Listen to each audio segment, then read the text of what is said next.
All right, welcome back to another great episode of Dr. J Radio Live. Of course, I'm your host, Dr. J, broadcasting from the City of Angels. Or is it? I always ask that. Is it? I think it's more City of Dead, City of Zombies, City of whatever the hell you want to call it. Anyhow, we only have a 1 hour show today because our guest could not do 2 hours, and I didn't want to book the other guest for an hour because it would have be two different topics. Nonetheless, if you are a Ghost fan, I guarantee you know this person. He was on Ghost Adventures, and he is also the writer, director, producer, and star of Destination Fear. With that being said, let me introduce the one and only guest, the one and only Dakota Laden. Dakota, Hey, welcome to hey, the show. thank you for having me. I'm super excited to be here. Now, what got you into ghosts? I know some people go into UFOs like I did, and then of course I crossed over because I realized all the paranormals together, but why ghosts? Yeah, I mean, I also love UFOs, by the way. That's probably like one of my, I love Ooh. aliens. But ghosts, I was actually really young. I was about 9 to 12 years old. In between that age, from 9 to 12, I grew up in a house that, well, so we built our house, and apparently we built it on land that we should not have built it on. My parents got warnings from locals that there was some like dark ritual stuff that went on the land, but they still built the house.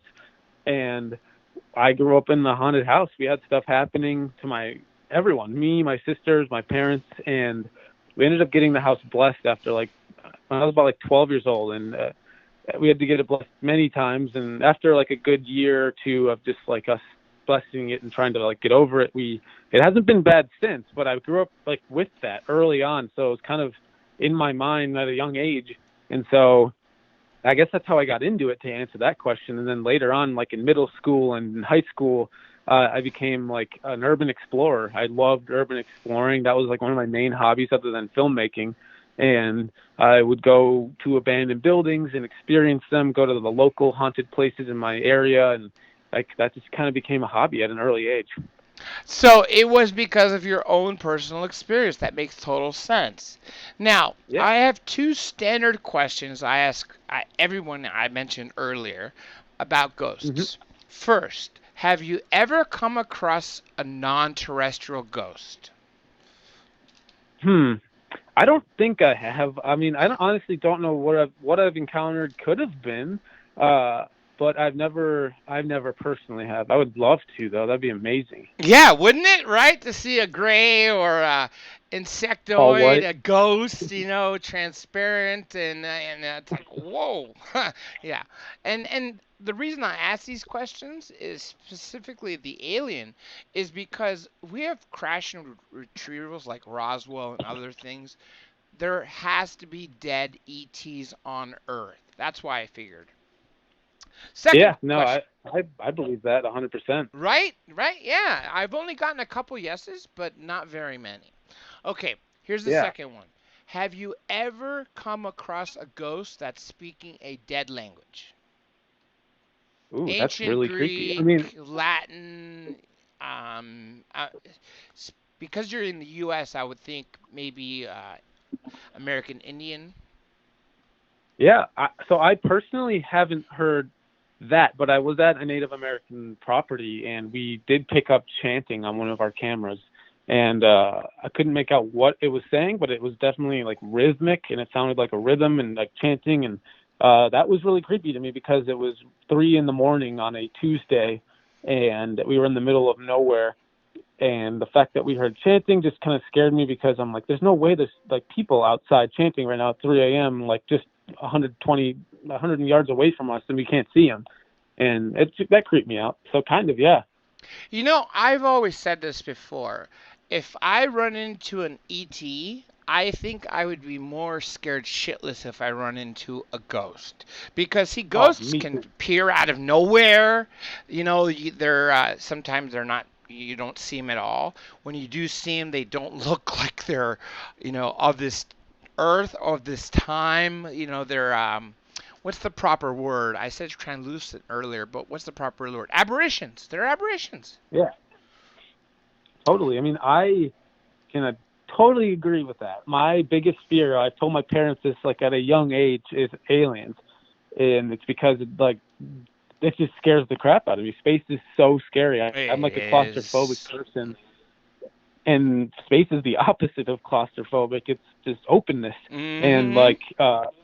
it just scares me because what the U.S. did when we settled, and what do you think another race is going to do from a different planet if they decide to come here? So that scares me. I know there's a lot of good in I'm sure that I'm sure there's lots of life out there, and I'm sure half of it's good and half of it's bad. Oh, So it just easily. scares me. Good, bad, yin yang, and the reason why I'm more so for ETs, even though I've been studying them, following them, whatever I can read and watch since 1984. The Right. DoD films, the three of them, are what scared the shit out of me because I knew for once Bob Lazar. I already knew he was not lying. I knew that guy. He's a scientist. He doesn't want to be bothered. 5, 6, or 7 or so of the things he said in 89, 90 have come true. But when you see that gimbal footage, the one that looks like the sports model upside down, I was like, holy fuck. Whoa, Yeah. wait a minute. So, yeah, that's why I think we're inching closer to disclosure, if you want to call it that. I would say so. I mean, if we're going I 100% believe that. I think what a lot of people maybe see in the sky are maybe government craft, but I think that it's government craft maybe reverse engineered or, Mm-hmm. I'm right there with you. I love the alien UFO topic. It's something I dive into all the time on YouTube and Google and just go down the rabbit hole all the time. It's so much fun. Yeah, that's the whole point. And now let's talk about your. First of all, let's go back in time. You said when you were hmm 16, you were on Ghost Adventures? Yeah, so I actually actually before that even I used to do YouTube videos and I did comedies all the time for YouTube, and I decided to do like a comedy spoof video of Ghost Adventures, and it got their attention and they all were like tweeting about it and like they really liked it. And so eventually when I was 16, they brought me on an episode. I won a contest of theirs, and they brought me on just for one, but I got to know the guys then, at a young age, and they knew who I was from the spoofs, and so they kept in touch with me, and I continued to do filmmaking for like 6 more years, and then I got called by them, asked to come on their show when I was 20 years old, and Wow. so Now, I worked for them for 2 years then straight after that. and when did you finish? Right before doing Destination Fear, so I pretty much went from that to this, within like after I left that it was pretty much, I don't know. I'd say it was like about a month of prep work, 2 months of prep work, and then I was shooting Destination Fear. Were you approached by a producer of some company that says, "Hey, we want you to do your own show," or did you come up with the idea? Yeah, so I did a documentary film 4 years ago, before I actually joined Ghost Adventures full time, and it is called Trail to Terror.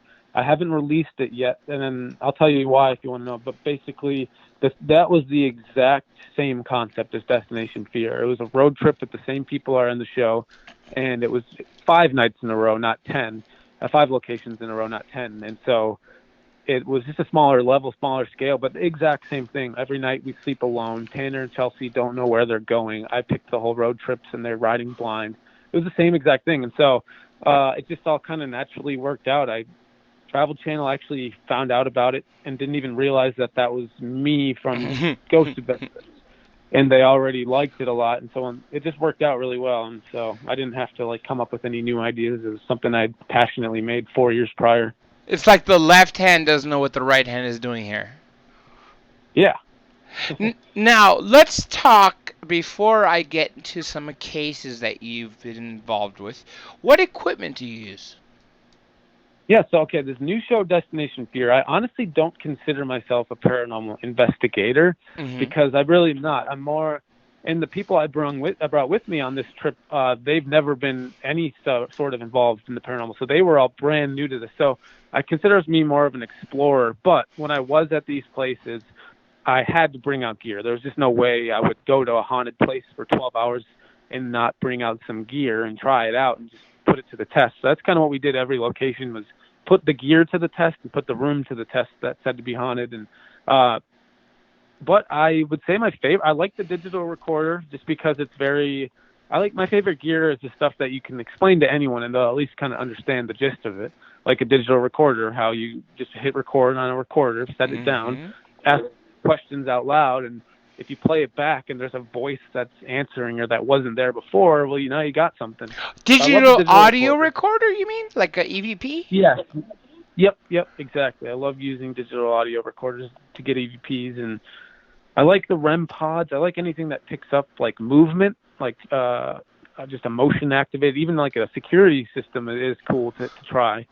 And then I like REM pods. They pick up electromagnetic energy, and that's what spirits are said to give off. So it's fun. I like messing with the gear, but I don't consider myself an investigator. I more so wanted to go to these places to put them to the test and see what people are experiencing, if we experience them.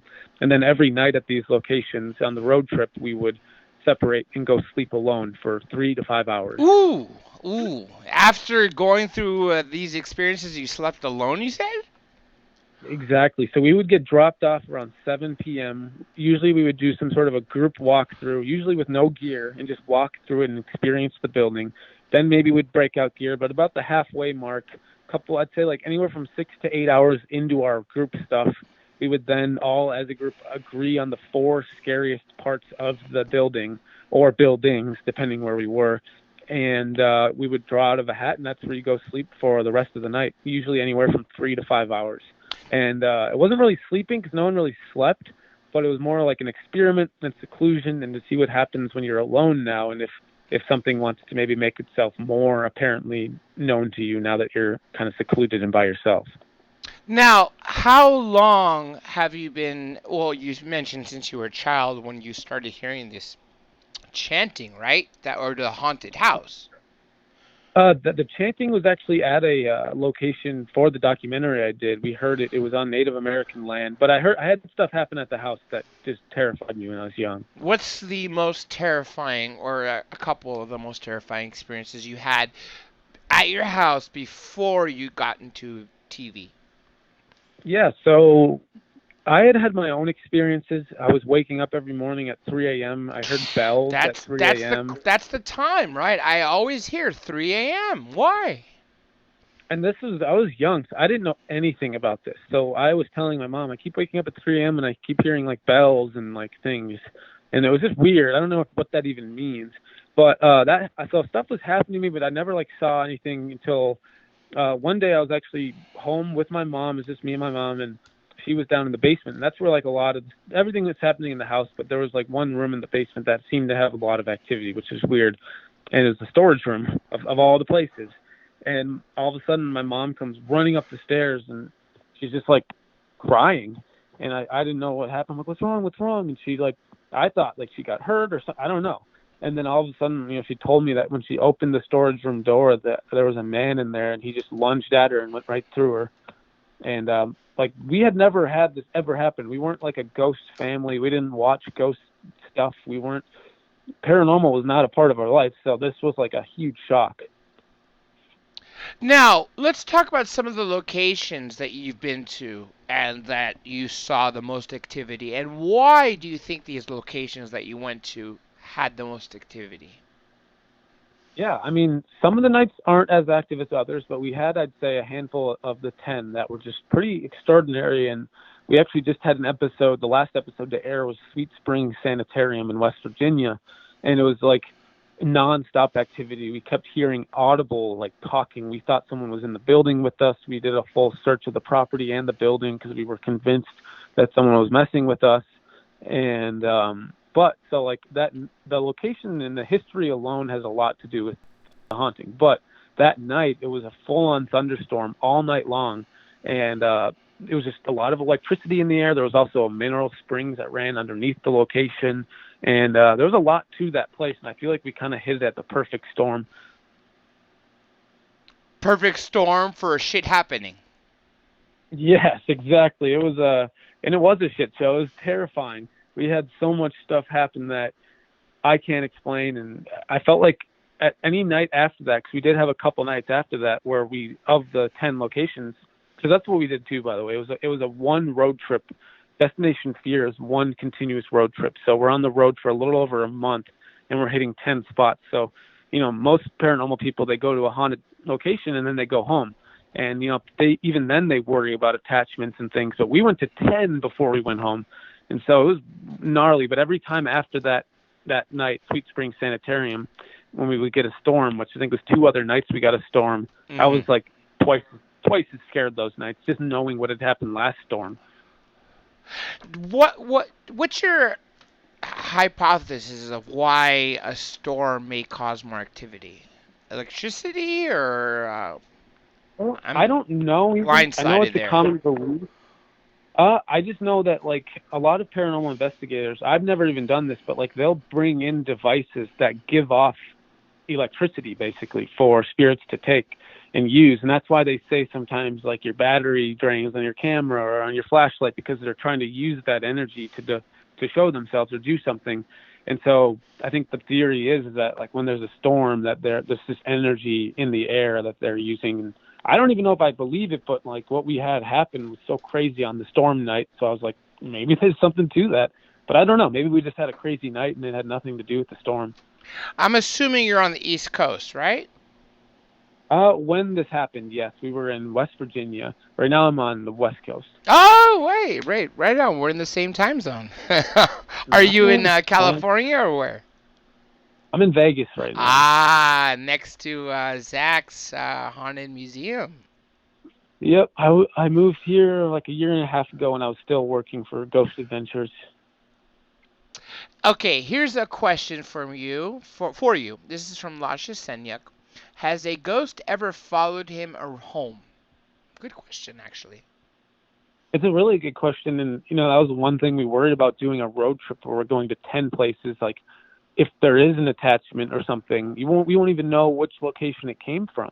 And so we all were worried about that. Luckily, nothing happened to me yet. Nothing has followed me yet. But I've been very, very protective of my mental state, my just spiritual state. And I think we all had our ways of cleansing and praying and just getting over things. And so luckily it hasn't came home with me, but I've heard it's a possibility, and the fact that it's a possibility kind of scares the crap out of me. Let me ask you this. When you go or your team goes, do you bring an exorcist if there's something going on?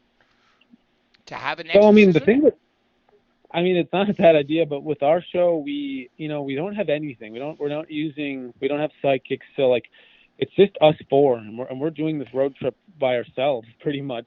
And we go into these places by ourselves. It's not a bad idea to maybe have one on call, but I don't. I'll set you up with one after the show. How about that? I'll set you up with two, actually. Deal. Okay, we have another one for you here. Adderike Studios. What inspired you to take this journey on your own? Yeah, so it all started with the documentary. The documentary is the same thing as Destination Fear. We just changed the title to make it a little faster. Instead of Trail to Terror, Destination Fear. And so when I did this, it was a total passion project. I had always, like I was saying earlier, I urban explored my hometown in Minnesota and Iowa and Wisconsin. I urban explored all the big abandoned buildings I could there. And at that point, I started making a list I made a list of every single state, and I did research in every state, not even just the haunted spots, but the urban legend spots and the local urban exploration spots. And I made a huge master list. And so finally, at one point, I was like, you know what? I want to take a road trip and see some of these places. And that's kind of where the idea started. I was like, wait, that could be a really cool idea. How about I take my friends on a road trip to haunted places? And then it went from there. It was like, okay, how about I don't tell them anything? I'm the only one who knows where we're going, and they don't find out until we get there. And so that was the first thing, my light bulb in my head. I'm like, that sounds so fun. And then it was the sleeping alone thing happened. I'm like, oh, I love that idea too. And then it was just so many things compiled to where I'm like, I love this idea. And so we called it Trail to Terror. We did it for under $10,000, the original documentary. All of the money went to renting out locations and renting the RV. And from there, it was just a total passion project. Let me give a shout out real quick to Justin T for his super chat. Thank you, Justin, and to the Blue Crew. You guys are making the day. Okay, Ready for another question? Yeah. Tell Dakota hello from Fergus Falls, Oh, Minnesota. nice.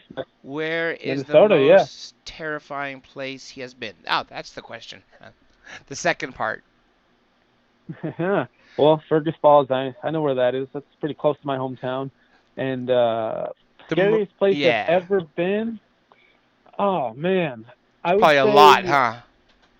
there's a lot, especially on this road trip, because I picked these 10 to be the worst, like the 10 worst I could possibly get my hands on. And so they were like, and I made it so it was progressively worse as the trip went on too. So, I mean, last episode that aired, Sweet Springs Sanitarium, definitely was close up there.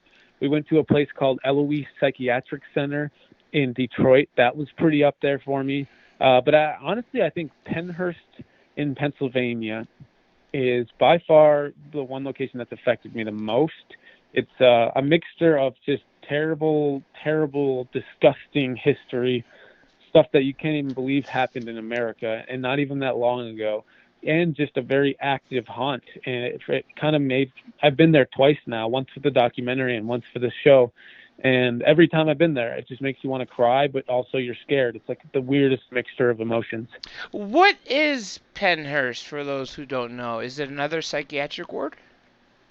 So Pennhurst was for the feeble-minded. It wasn't a mental institution. It was for, it was for the like special needs, and it wasn't necessarily for mental disorders. But the way they were treated there was terrible, and they weren't treated like humans. They were treated like animals, and the staffing there was so underwhelming. They had about like one doctor to 120 patients. I mean, every single one of these patients really technically deserves its own doctor almost. And like, it was just, there was an expose film, if you want to look it up, called Suffer the Little Children. It was done in the 60s by a reporter named Bill Baldini, and he went in there with his cameras unannounced and documented how terrible the conditions are. And it's one of the saddest things you'll ever see. It doesn't seem like it's in America. And then you read the timestamp, and it's like, wow, that was not that long ago. Here's another question for you, and also a suggestion. Has he ever been to the Bothell Hell House in Washington State? He should go there. Have you heard of it? I haven't even heard of that. Oh, No, it's the what Demons in Seattle, Bothell Hell House. Oh. It's one of the most documented cases. This poor guy, Keith Linder, even after he moved out, he's still being haunted by this ghost, poking and prodding, burning Bibles, a 300-pound a couch, whatever it was, 300 pounds, thrown at him with a velocity that is just unreal. He's got tons of videos and EVPs all on his YouTube channel. Keith Linder's the guy. I feel really bad for him, obviously, anybody, because he did everything right.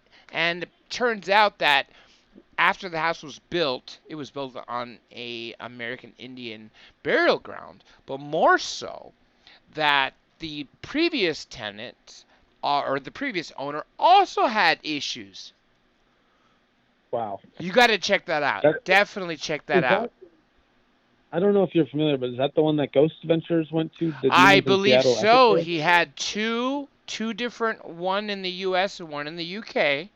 that went there. But he said, I believe it was Ghost Adventures, but I believe he said that they were only there for 6 hours, as opposed to the other paranormal groups that stayed there for over a month. 6 hours. Oh, wow. Are you really going to catch that much? I don't know. Yeah. I know when we do our overnights, we do one full night, 7 to 7, so 12 hours. And, that's definitely a lot more time than even, a lot of other people do. And, but yeah, I mean, that's a good point. It's definitely better to spend more time there for sure. It is. I agree with that. Let me ask you this. Has any ghost or spirit attacked you? I have had markings show up on my back 2 different times. Like scratches, like Annabelle scratches, or just like some sort of markings of someone touching? No, it looked like scratches. The second time it was more inflamed and puffy, and it almost looked like lashings, almost like my whole back. And both times though, didn't feel like that. It just felt like a sharp pain, like almost as if like you've been like doing yard work all day and like your spine almost hurts. Like it was not a flesh pain, but it was only showed up on my flesh. So it was weird.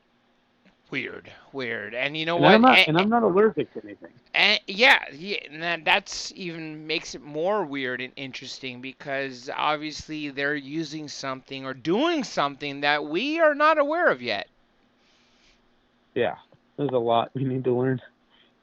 Now, let me ask you this. Have you been to famous places like the Stanley Hotel or the Queen Mary? I've been to the Stanley when I was with my on a family vacation a couple years ago. We were in the area, and I really wanted just to go see it, but I didn't like do anything official there. Just visited it. I haven't been to the Queen Mary yet, but I've been to some pretty famous spots, just not those two. Now, earlier you mentioned a psychiatric ward. I've noticed from all the people I've spoken to that research or are involved in ghost hunting, ghost adventures, and all the other break-off shows that psychiatric wards have more evil energy, more so than, say, a hospital or jail. Why do you think that's the case? Well, you have people, this was a different time. So some people were meant to be there, but some people weren't. You could bring your wife to an insane asylum if she was PMSing and she would get locked up there. That back then, yeah. And vice versa, you could do it to your kids if they were you could do it to a kid if you didn't like the kid, if you weren't proud of him. You could do it to so many, the way you got in, there was no, you got dropped off and that's it. They took you in then. And, so there was a lot of people who passed away at these places who felt wronged in their life, and they felt, there's just so much trauma at these places. And then if a jail is bad, prisons are terrible, but those people, at least they deserve to be there, for the most part. Some people don't. But you take an insane asylum, and most of the people don't know any better. The people who actually are mentally ill, sometimes it wasn't even like today's standards of mentally ill. It might have just been bipolar, and people, I have family members who have the worst type of bipolar, and they're totally functionable people. It's just they have some problems that, they're not outcasts at all. So you have a lot of energy there and a lot of just sadness, and then torture as well. The way they treated and tried to treat the insane was terrible. They electroshock therapies, lobotomies, hydrotherapy, insulin-induced therapy. Like, it's just so many things that were wrong about this place. So there's a lot of negative energy, and you also have a lot of staff problems too. Not everywhere, but you have places where, it's very easy to take advantage of someone, and there's a lot of mistreatment in that regard too. So I feel like that's why. There's two more here for you. Has he seen a change in the personalities of fellow hunters after investigating over the years? Yeah, so one thing I've seen, so we did this road trip. We did 10 spots in 1 month, and we never left the roads. We were in the RV for a month, and I brought 3 people who never had done this. So even in those 10 nights, those 10 stops, I saw a change in myself. I saw a change in Chelsea, my sister who came with. I saw a change in Tanner, my other best friend. Everyone there was one night, like the third night, where after we experienced what we experienced, everyone was like kind of just doubting the whole thing. Like, is this smart to keep doing this? Like, we just had a really, really terrible night, and we're only 3 deep of 10. And so I've definitely seen it change people. Now, here's a question from Pyramid 7. I'm going to read it word for word, and if it's an I don't know answer, because I wouldn't know. Here goes. Yeah. Pyramid 7. Dr. J, ask him how many cigarettes Aaron on GA Ghost Adventures smoked a day. I don't know. I know he's quit here and there, and I don't know, actually, honestly. I think we all do at some point. Right. And the older we are, since I grew up in the cigarette generation, I don't want these vapes. Just give me classic cigarettes. But anyway, that's off the topic. Now let's go back to Yeah. what you do. Now you mentioned an interest in UFOs. So Yeah. how many have you yourself have seen any ET craft? So this is interesting. I've never talked about this, but and you might Exclusive. know what I happened. like this. I still don't know what happened to me. But I was with my sister Chelsea, with my mom, and with my sister's boyfriend at the time, and we were doing a road trip. I was probably 16, maybe 15, and we were doing a road trip to Wisconsin to see my uncle. And so I was videotaping the whole thing. I made a vlog about it, and I was documenting the entire trip. I'm telling you, like, everything, stupidest things, like dumb things. I just had the camera rolling the whole time. But all of a sudden, at around midnight, we're driving total middle of nowhere farmland, and there's this ball of light. I would say 3 feet by 3 feet, maybe, but a perfect sphere. And it was following our car, and not from a distance. It was following our car from like telephone pole length, and that height about 2. And that's at first what we thought it was. Maybe we were in Wisconsin, not Minnesota. So like, at first we were just playing dumb. We were like, that's like, oh, it's on the telephone line. It's like riding the telephone line and following us, which doesn't even make sense because there's a pole every 25 feet. And so like, that's what we first said to ourselves. But so what this thing was doing, it was following our car for about 2 minutes. And the whole time I have an HD camera in my hand and I'm not recording it. I don't even remember this moment. Like, I don't remember. It was like everyone was in like a weird trance almost, and this thing wasn't blinking. It was pulsing. It was breathing. Like, so the light would get really bright and then really, really, really mild to the point where it was just kind of a glowing ball, but then really, really bright. It wasn't blinking, flashing. It was breathing. Like, it doesn't make sense to me. And so after about a minute, so we were like kind of all trying to explain in our heads, and then we're like, it's the government, say hi to the president, hey, and like we were totally joking. But then at a certain point, it just wasn't leaving our car, and we all kind of panicked, and we're like, please, like, let's speed up, mom. And like, so she decided to gun it. So we were going like maybe 35, and we went from that to like maybe 70, and we went around a really sharp corner. We were turning, and so me and my sister and her boyfriend at the time were looking out the back window at this thing, and it comes around the corner at the same speed it was following us, and then it kind of just shoots into the woods. And it didn't make any sense to me because I work with drones now, like the just consumer drones, but this is 7 years later, and the consumer drones now are not even close to what it doesn't even make sense what I saw. It wasn't a drone. I know what that is, and it was just a big ball of light following us. You know, I've actually seen something like that in 1990 in Greece, but it was not just one. It was one big ball with 10 to 12 smaller ones, trailing it. And it was not going down. It was not going up. It was very silent. It was very fast, and it went across the sky. In 1990, you recall, the Soviet Union was still around. Of course, the Cold War. So Greece asked the Soviets and America and NASA specifically, are there any shuttles or rockets or anything coming in or satellites? And they all confirmed no. And then they went through the natural phenomenon, and no one can figure it out. And it wasn't until the next morning that we were driving through a forest after we'd seen this, my family and I. The next day, the entire country was talking about it because it was on the news, on the paper for 3 days. So I know what you mean with the ball, and I'd be scared shitless if that thing was following me. Well, so here it gets even weirder too. So we left at about like, I'd say like 4 p.m. and we were supposed to get there around midnight. And so this happened at midnight, but we didn't get there till about like 3:30 a.m. And like everyone was like, it was just weird. Like we all were like, did we lose time? Like, that's weird. And then like we didn't talk about it though. And the weirdest thing to this whole story was it happened. It was probably the most life-changing thing ever, but no one even noticed, like realized it. We kind of just poo-pooed it and didn't talk about it. Like it was as if it didn't happen almost. And then it wasn't until like 4 months later where I think I brought it up or someone brought it up. And then it was like, oh my God, yeah. Wait, what the heck happened there? How have we not talked about this? And like, it was just like, I don't get it. We were not being ourselves when we were experiencing this. I don't blame you. I really don't.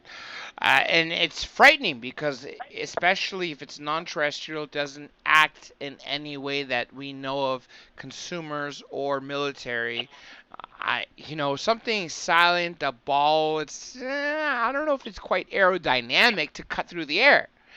So Yeah. that's one of the And this, very common types of craft. There's the Tic Tac UFO. There's the gimbal. There's the Saturn shaped. There's a ball shaped. There's cigar shaped. There's a ton. Any hmm triangles, rectangles. I mean, it's really weird. Flat triangles and rectangles. Okay, here we go. hmm More for you. Um, Let me read this one first because it's coming from a place of honesty, even though it sounds like something that it's just a joke. This is from Justin T, and he's asking about if ghosts have bodily functions, such as do they fart? Yeah. Honestly, I don't know. Next time I get a phantom smell, that's what I'm going to think. Yeah. Check it out. Check it out. Make sure it's none of your crew, and then ask, the ghost. Okay, here's another one for you. This is a question from Lasha, but this is one that actually I had already had in my mind to ask you. I'm gonna read hers Yeah. because it's kind of touching on exactly what I wanted to ask. Has he ever investigated any haunted objects, like a doll or a piece of jewelry? Um, so I personally haven't. When I was with Ghost Adventures for the 2 years, I never really investigated with them. I was filming and behind the camera and just with them, experiencing it, but not really investigating. But I was with them when they investigated the Annabelle doll and the Dybbuk box, but I've never personally investigated an object. They scare the shit out of me because it's not like they pass away. And the movie Annabelle doesn't know justice because the doll is a Raggedy Ann doll. Looks so innocent. So I know. innocent. And yet it has all these, problems and demonic things. I even heard a story from Tony Spera that when he brought Annabelle over, I don't know if it might have probably for Ghost Adventures because it involved Zach Baggins. And unfortunately, he told Zach not to touch it, and Zach seemed like to be in a trance for a little while. The producers were freaked out and everything. So that's why I'm scared shitless of that. Or Yeah, couches or whatever. I was there for that. Yeah, that was You were pretty there. interesting. Ooh. Yeah, that was the one. I Please was there tell for me some more because I've only heard from Tony's side. I never got a chance to ask Zach that. I mean, I don't even know exactly what happened. I just know that he asked us many times, please don't touch the doll. Mm-hmm. And Zach just, he had to do it. He had to touch it, and he did. And I don't even remember. I just remember everything just got really weird after that. It was like, he just touched it. We weren't supposed to touch it.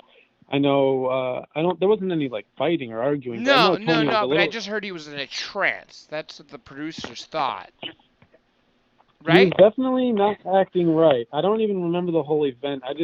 I was more worried about Tony, to be honest. I was like, oh crap.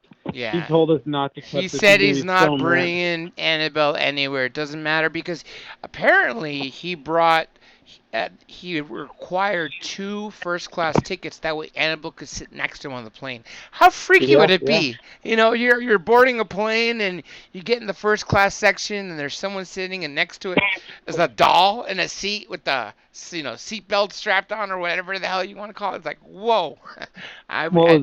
Even crazier was how he packaged it. So what happened was he shows up at the museum and we're going to film the Annabelle investigation. So Zach didn't want to see the doll until like we were rolling and he could see it first time in person. And so what he had me do was go into the room with Tony, and while Tony took it out of the case and set it up on a chair, and just to have me film the whole thing. So I was like in the room the first time it was taken out of the case, and Tony basically, he opens this case up. It's a thick, like, pelican case almost. Mm-hmm. And first he he drenched it in holy water. And then he puts on these, like, gloves that are probably for, like, people who work with, like, heat. And it was, like, heat-resistant gloves that go up to your elbow. And then he can grab the doll. And then he sets the doll down.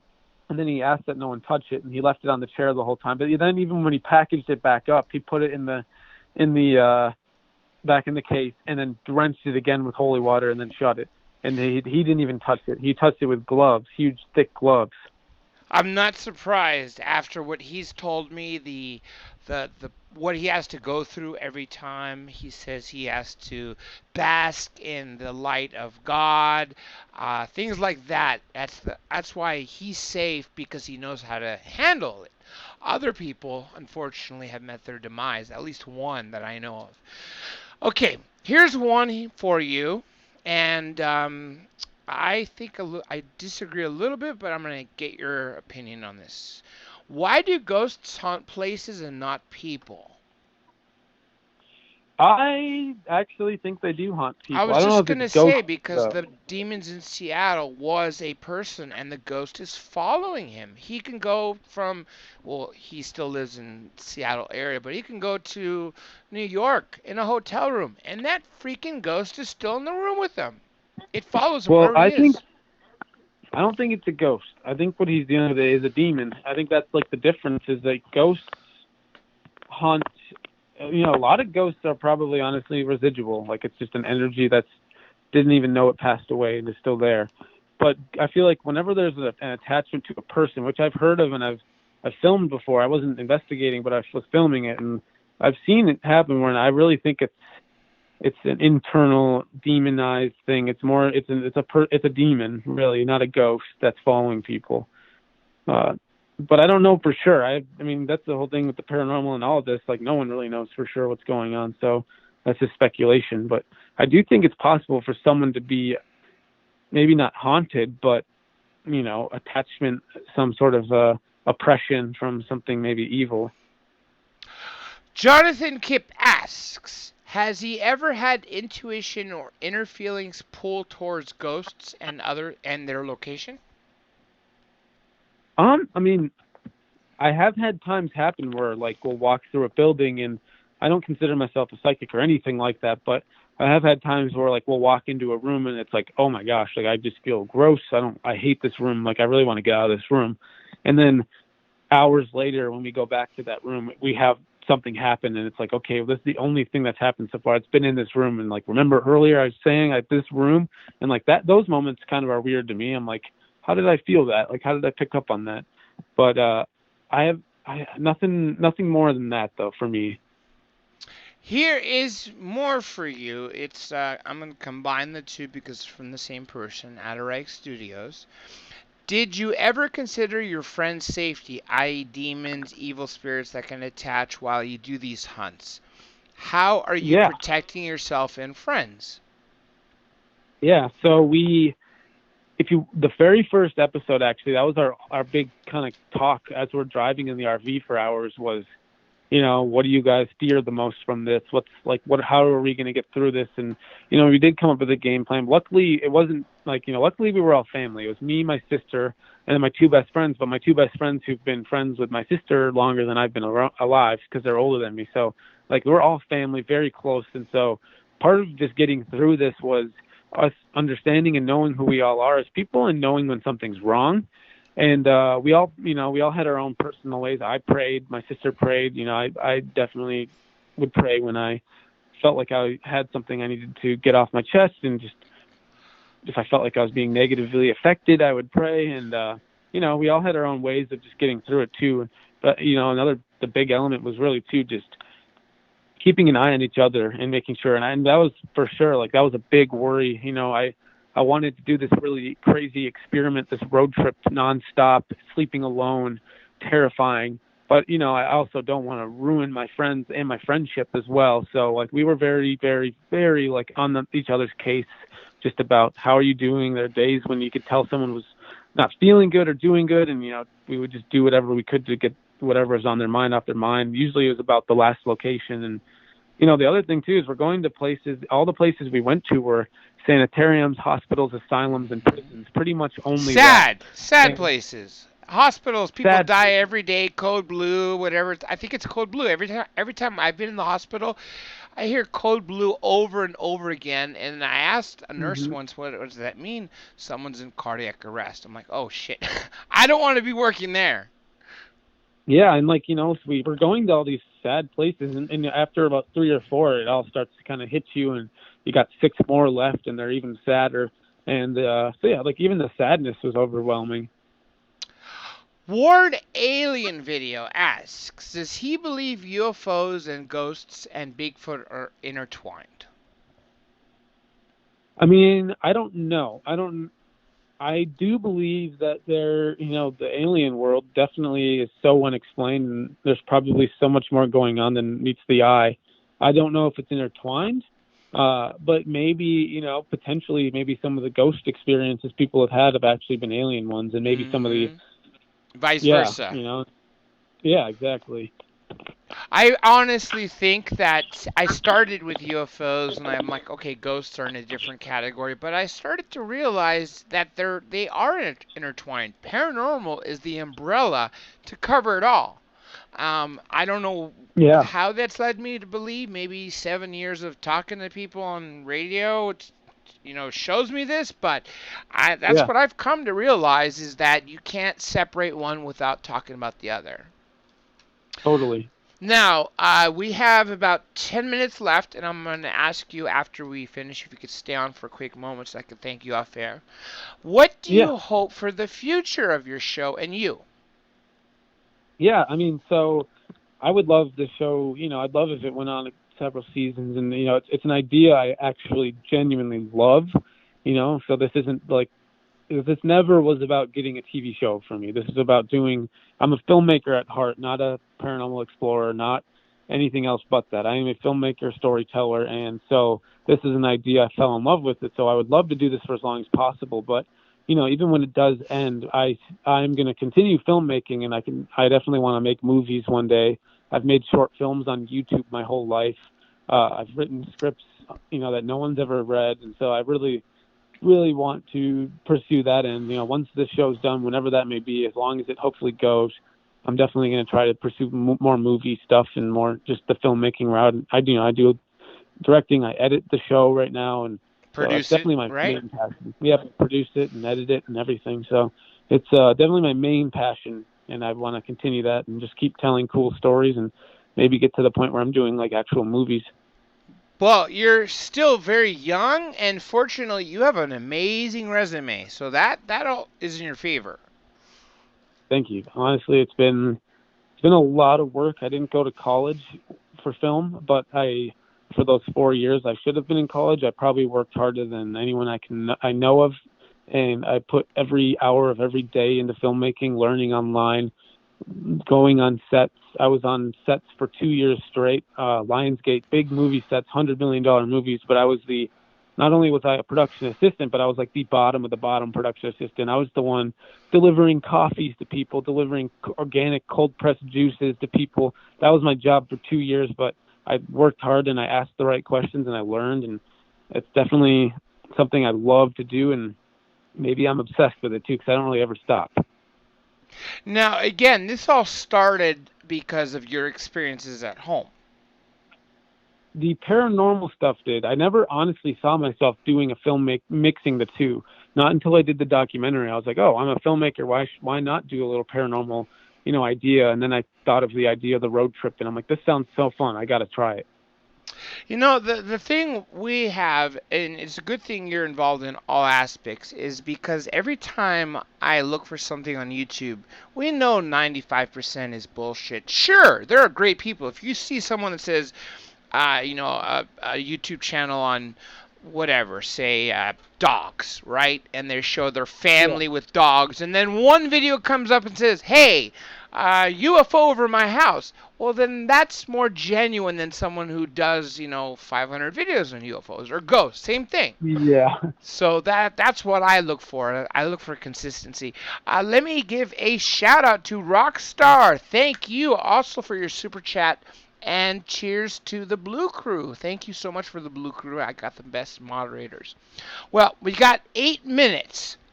Tell us a crazy story that you haven't told us. And I mean, obviously already people have asked that you come back, so we have to set that up at that's some point. awesome. Totally. I mean, if maybe we do an all alien one sometime, because I mean, that's something Sure. I know. Like, I love paranormal exploring and stuff, but like aliens, I think is like just it's so crazy fascinating. But okay, you want a crazy story? What kind of Mm-hmm. crazy story? It surprises. Pick Oh one man, I of have. ghosts and one of aliens, if you can fit them in. Okay. Or I mean, I feel like the alien story I told, that's the only one I got, but The that one with the that was ball. pretty Yeah, surreal to me. yeah. Yep. And I mean, that's what got me into aliens. From that point on, I was like, what the heck is going on? Like, Mm-hmm. that was not human. Um, Gosh, a crazy story, Real man. quick before you say that, I know that in your lifetime, in my lifetime, and people who are younger will definitely know about the ETs, maybe even walking down the street with us, whatever the hell they're doing, because Bob Lazar said not too long ago that if we actually have a chance to get our material sciences up back to closer to their level, then there'll be integration. 150 years ago, when we were riding horses and saloons in the West Coast, there was no material science, and Yeah. not really for the most part. But now you have a lot of crazy shit that's going on. A lot. Real quick, let me say one more thing too. Tammy George, thank you, Tammy, for your super chat as well. This is great. You people are great listeners and fans and watchers. Okay, now let's get to the craziest ghost story. Craziest ghost story didn't happen to me, but it was on this road trip, and we were at the smallest location of the trip. So I was very, very I guess I just overestimated the location and just, we went to a bunch of massive establishments and this place was like only 40,000 square feet compared to like hundreds of thousands of square feet. So I went into it, not really thinking much. And one of my crew members, Alex, when we were filming, he caught a door opening on camera. It wasn't like a slam, it wasn't like what you'd think of, like it was just this slowly opened, and it was a heavy metal door too, like a cell door, and it blew me away because he comes running outside, and he's like, I've never seen him so panicked and scared. And you'll see this; it's in one of our episodes, and you just got to. This is the first time I ever talked about this too, and basically he was so convinced that usually we don't stop what we're doing and look up footage, but I had to just see it for myself. This was too crazy. And so I put it on my computer, his memory card, and we watched it. We watched the door open in front of him. And so we all went in and tried to get answers after that. And like the craziest thing to me was that it was a big metal door. There was no draft inside, and the door had bars on it. And so like it wasn't even like a solid door. Like the wind would just blow right through it anyway if there was wind. And so it really made no sense to me, and that was probably the craziest thing I've ever been a part of. Unless it There, was just go on. what's that? I was just I was gonna. just saying, unless it was understandable, like unless we tried our best to explain it, and like I really wish I could figure out a way to explain it because it's been bothering me because it really scared me.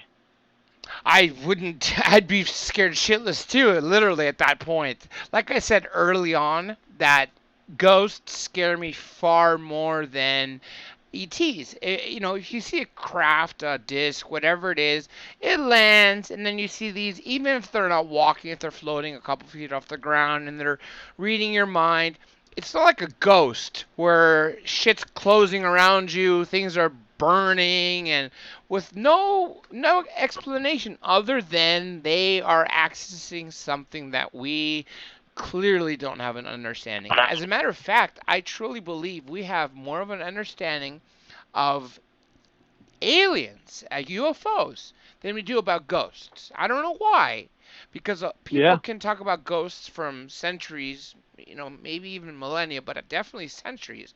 UFOs were not taken seriously until not too long ago. Until like now, honestly, last like Really? 4 years, Yeah, it's yeah. mainstream. Yeah, it's finally being covered in the mainstream news and it's getting traction, which is cool. All right, let me see here. I had a suggestion for you. Let me find it. Okay, Aaron Johnson says, has he thought about getting a regression done regarding the missing time when seeing orb? Um, it's a good point. I mean, I haven't literally I haven't seen any sort of a professional about it. It didn't shock me that much, but it, like to the point where I thought I needed to go in. But it's not a bad idea. Maybe something happened and I don't even realize it. But I will say, like it wasn't. I mean, if it was a government craft, it is something that they're hiding, and they've been hiding for a while because it was so advanced. It was silent. So regardless of what I experienced, it's either something scary both ways. You know. Well, even if it was a government craft, according to our physics, these things are violating physics. For instance, the Tic Tac UFO dropped from over Yep. 80,000 feet, which is a radar ceiling, so obviously coming from above, to either 50 to 20,000 feet, 50 feet to 20,000 feet above sea level in 0.57 seconds. That's Okay. 27,000 miles per hour. No sonic boom, no heat signature, nothing. So that's why I Yeah. tend to believe, well, I don't know if we're quite caught up unless, like you mentioned, we reverse engineered because we know this has been happening since, geez, what, 60, 70 years now? Yeah, it's pretty interesting, man. Both ways, if you look at it, it's either there's aliens are real or our government's not telling us anything. So Amen scary. to that. Amen to that. Now, well, I guess we're almost out of time. Like I said, hang by for a moment till we're off. Hmm. And if you have any final thoughts or anything you want to say, on top of telling people where to watch your show, which is, I know, it's Travel Channel, but where people can find you, go ahead, say it. Yeah, I mean, so if you want to watch the show, it's called Destination Fear on the Travel Channel. Episode 4 is airing this Saturday. They always air on Saturday. They're on at 10 Eastern, 9 o'clock Central, and we're on 4 of 10 right now. And you don't have to watch the first ones to get into the road trip with us. So you'll definitely not want to miss these ones. They're really cool. They're really fun, and if you're into the paranormal at all, I think you'll really get it. I think it's a really fresh take on the paranormal too, and it's if you're used to paranormal shows, you're not going to be used to this one because it's just different. But check it out on the Travel Channel, and then if you want to follow me on Twitter, it's at Dakota Laden, DakotaLaden.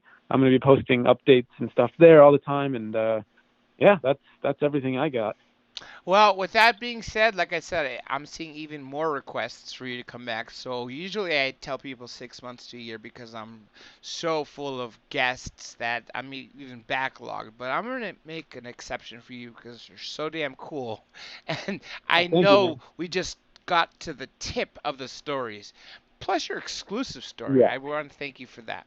With that being Yeah, said, honestly, no one's ever asked me about the alien thing, and so I just never talked about it. But that's the first time. oh hell, you could talk to me about aliens anytime, my friend, anytime. With that being said, everybody, thank you for joining us. I'm sorry it couldn't be a 2-hour show. Like I said, I didn't want to put the Infowars World Affairs expert after because they didn't quite mash together. So with that being said, Dakota and I are officially signing off.